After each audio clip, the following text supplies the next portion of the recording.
Hi hello नमस्कार, उषाच recipe आणि blog मध्ये तुमचं स्वागत आहे। आजचा ब्लॉग असणार आहे मार्गशीर्ष महिन्यातला गुरुवार। सकाळच लवकर उठून मार्गशीर्ष महिन्यातला पहिला गुरुवार असल्या कारणाने मी लवकरच आपल्या देवांच्या मूर्तींना पितांबरीने छान असे स्वच्छ करून घेतले। मार्गशीर्ष महिन्याचा गुरुवार असला की अशा पद्धतीची आपली साफसफाई करून सर्व देवाची पूजा करायला घेतो। दरवर्षीप्रमाणेच मी आणि माझे मिस्टर दोघंही घटाची पूजा करतो। नेहमीच त्यांची मदत मला असते। देवीची पूजा करताना दोघांनाही आनंद होत असतो, कारण देवीला आम्हाला छानपैकी तयार करायचं असतं। देवीला सुंदर अशी साडी नेसवतो, हातात चांगले भरगच्च अशा बांगड्या घालून छान असे दागिने घालतो। सुंदर अशी माझी देवी मी सजवून घेते, कमरपट्टा लावून घेतला आणि आता छान अशी माझी देवी तयार झालेली आहे। इथे आली आहे आमची येशिका। येशिका पण एकदम मस्त देवीला तयार करताना बघून आनंदित झाली।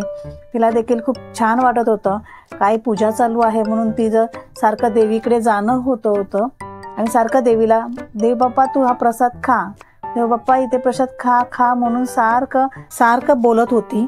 मी तिला म्हटलं आता देव बाप्पाच्या पण पाया पडूया, तर म्हणाली तू इकडनं उठ, मला पाया पडायचं आहे। म्हणून हात जोडून सारखं देवी जवळ येऊन घंटी वाजवत बसली होती। देवी मला पण पूजा करायची आहे असं हट्ट करत बसली होती।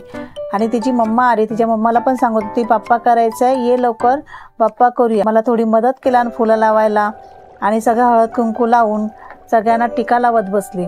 खूप भारी वाटत होतं पूजा करताना, येशिकाचं गोड गोड बोलणं। त्या पद्धतीने आमची पूजा मांडून झाली। आता मी इथे पूजा करून घेते देवीची।